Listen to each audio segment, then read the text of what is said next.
Ken Flo, I know you love Gegard Mousasi. I feel like you're going to agree with Luca Fury here. The floor is yours, sir.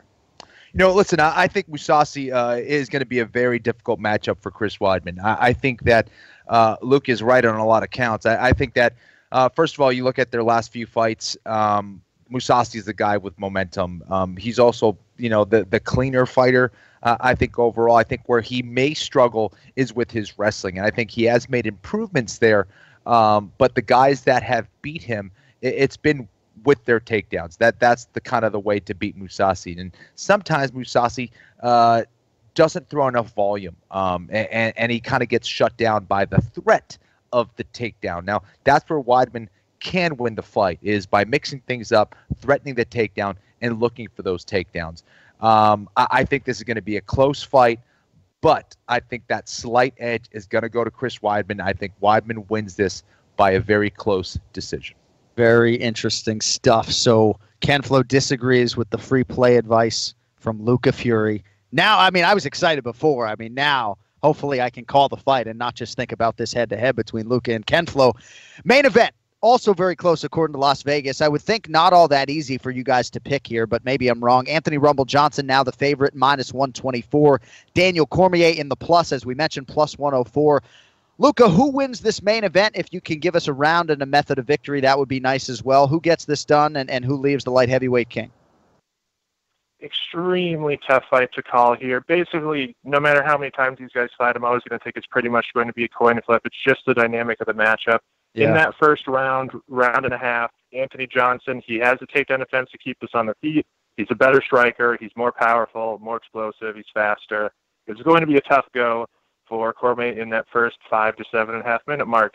The problem for Anthony Johnson is all of his losses, besides the eye poke TKO loss against Kevin Burns, which shouldn't have been a loss, that was a bad ref job there, all of his other losses have played out the exact same way. The rear naked choke losses after he was doing well early in the fight, completely gassed out, gave up his back, and then got choked. And it's not just that he got choked, it's that he doesn't even resist the guard pass. He lets them put the arm right under his neck, and he doesn't even try to pull it off. He just taps out. He gasses so bad that he just can't keep fighting. And we saw that even in their first meeting between him and Daniel Cormier. Did well early, almost knocked Cormier out on the feet in the first round, gassed out, gave up his back, gave up the choke, and it became academic pretty much after about the 4 minute mark who was going to win that fight. The second fight between them, it's the same thing. In the first round and a half, Anthony Johnson is going to be extremely dangerous, but as long as Cormier can survive that, he should be pretty much home free. The problem is, it's very hard to survive Anthony Johnson's power for a round and a half, so that's why it's essentially a coin flip.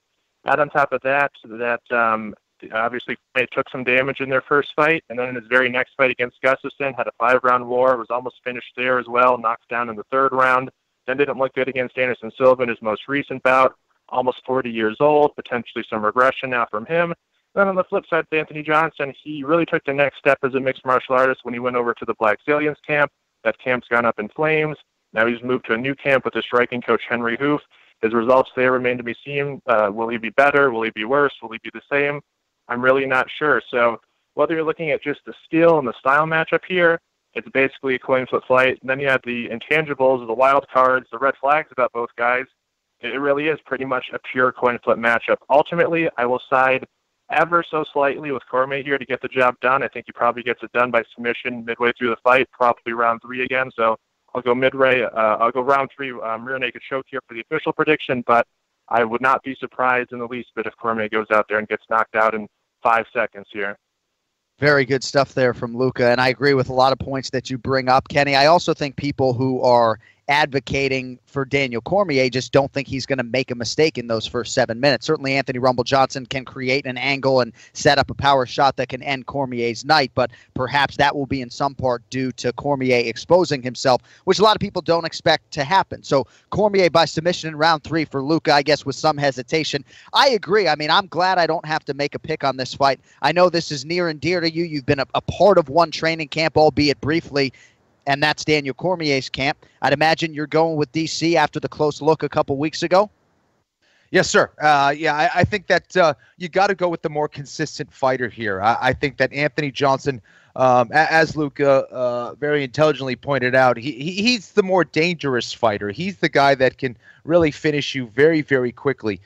for Daniel, it's going to be so important that he shows a lot of lateral movement. Now, when Anthony Johnson, the reason why he hits so hard is because it all comes from his legs. He sits down low.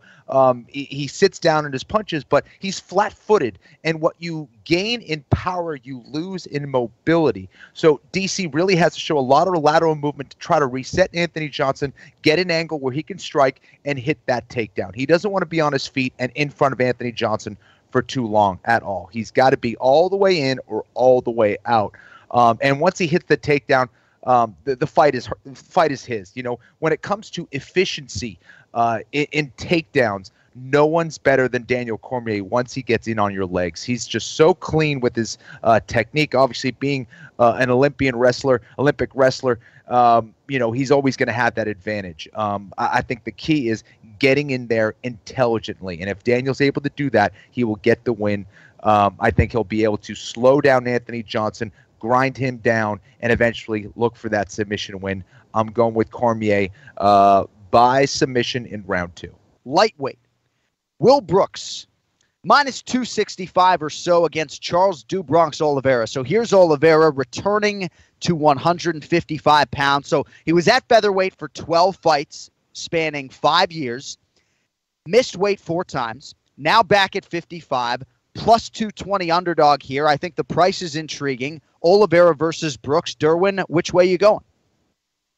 I'm going to go Will Brooks. You know, he has the wins over the better competition, like guys like Michael Chandler and, you know, Ross Pearson. I mean, the whole thing with Alex Garcia last time was a weight mismanagement. He came in injured. So I think, you know, Will Brooks want to be like fired up to just get this win, get back into contention. And going to go Will Brooks by TKO in the first, actually, over Charles Oliveira. Brooks, a physical lightweight, Kenny. Charles Oliveira, of course, still just 27 years old. Long on UFC experience. He's also fought a lot of high-level guys, even though in those big showcase type of fights, Donald Cerrone, Anthony Showtime Pettis, he hasn't gotten the job done. You remember he had that injury in the main event against Max Holloway in Saskatoon. Your thoughts here, Charles Oliveira back at lightweight. How do you see it playing out, him versus Will Brooks? Oliveira is a dangerous fighter. He's a guy who has a lot of ways to finish the fight on the ground, on the feet, has excellent knees. He's going to be a little bit taller, I believe, than Will Brooks. And I think he'll have more energy fighting at 155. I just think that the size and strength advantage is going to be a little bit too much on the side of Will Brooks. I think Will Brooks realizes how much he needs this win here against Oliveira. Will wants to get back on track. I think Will Brooks wins this one. I'll say, yeah, by decision as well. All right, couple of chalk plays for you guys. We'll see if we have an underdog on this one. Also on pay-per-view this weekend, couple of welterweight veterans here, more than 40 UFC starts between them. Derwin, Patrick Cote, the minus 162 favorite against Thiago Alves. Alves, the plus 137 underdog. Alves looking for his first win since he stopped Jordan Meehan. That was more than 2 years ago at UFC 183. Had to rally to do so that night against Meehan. So, Derwin, who is it for you, Patrick Cote or Thiago Alves? I'm actually going to go the underdog in Thiago Alves for one. And the reason why is because I don't know. Patrick Cote seems to be coming to the end of his career. I mean, I could be wrong. He might just like shut me up tonight, this weekend and stuff. But yeah, I don't know. I just like the Muay Thai style Thiago Alves versus someone like Patrick Cote. Though Patrick Cote has been looking a lot better, in my opinion, in his last couple fights. Ken flows like an adopted Canadian. You going Cote here or what? Oh, man, this is a tough one for me because, yeah, I mean, I really like Cote. He's a good buddy. I know he works very hard. And I agree with Derwin that he has been looking a lot sharper with his footwork, his ability to get in and out. I just think that Thiago Alves plays that game just a little bit better. I think that Alves comes in here looking pretty sharp. I think his leg kicking game is still phenomenal. I think he just has more weapons and he puts together, I think, probably the better combinations. Cote probably hits harder with his hands, but I think Alves is going to get the win here. So I'm sorry, Derwin. I couldn't go against you, man. I don't want to lose any of these picks, but I know, man. I got to say, I went the same way for all of these. So nothing interesting here for the fans, unfortunately. Well, not necessarily. I mean, I'm taking notes, certainly, for the broadcast. We continue on with a feature bout here, 115 pounds. Quick turnaround, by the way, for Cynthia Calvillo. So short notice UFC debut for her a month ago at UFC 209. That was March 4th. Submitted Amanda Cooper in 3 minutes. So now she's favored minus 250 range against the UFC newcomer, Chicago, Illinois' Pearl Gonzalez. Quick background on Gonzalez, 7-1 as an MMA amateur. We like that amateur experience. Purple belt and 10th Planet Jiu-Jitsu, submitted the very tough Courtney Casey back in 2013. Kenfo likes Courtney Casey, so you know he likes that. Derwin, probably hard to get a great read on Gonzalez. There is some film out there. Calvillo, the more known commodity, at least UFC-wise, but still green, undefeated. Which way you going here, Calvillo or the underdog Gonzalez?